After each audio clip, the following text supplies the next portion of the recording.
So to start off, I just want to explain what solving a montage is, and it's when the editing of clips are put together in a specific order to get a point across. And the goal of it is to create an idea which is clear when all of these clips are viewed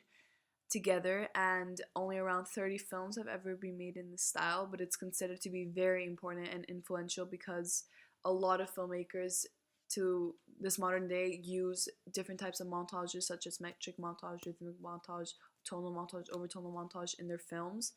And the films that I have chosen to review is Guardians of the Galaxy, and the editors of that film were Fred Raskin, Hugh Winborn, and Craig Wood, and they purposefully used different types of montage to create a stronger effect in their scenes.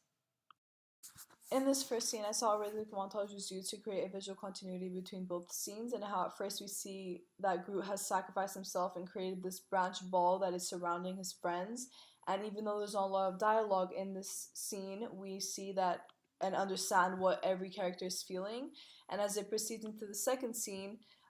we see the aircraft falling onto the ground, and we know that something bad is about to happen, and how the raccoon especially is feeling very sad and guilty that he may be losing one of his friends, and rhythmic montage is used specifically for this so that we understand what is happening. Even though these two shots are not related, we understand that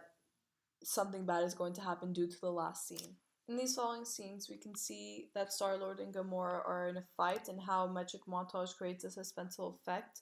in this scene, and how the metric montage, which is when the editing follows a specific number of frames,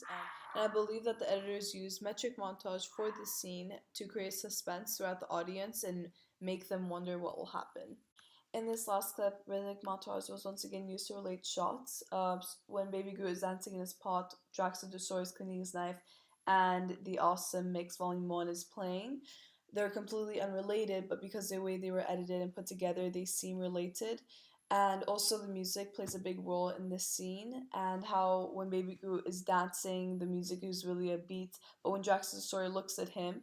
and he becomes a statue, the music changes and is not the same, and then it goes back to the original beat when Drax the Destroyer looks away and Baby Groot goes back to dancing.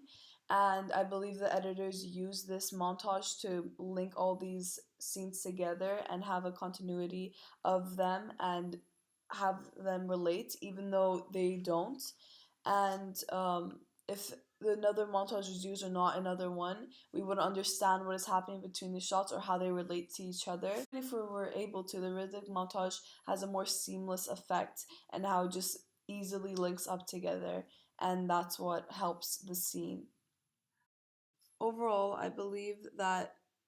Guardians of the Galaxy used a lot of rhythmic montage in their films because the scenes that they had and the characters that they had were not really human, or something that was quite easy to link up and that would be relatable. So that when they used rhythmic montage, it was easy to not use dialogue or any extra add-ins or transitions between the shots that weren't relatable.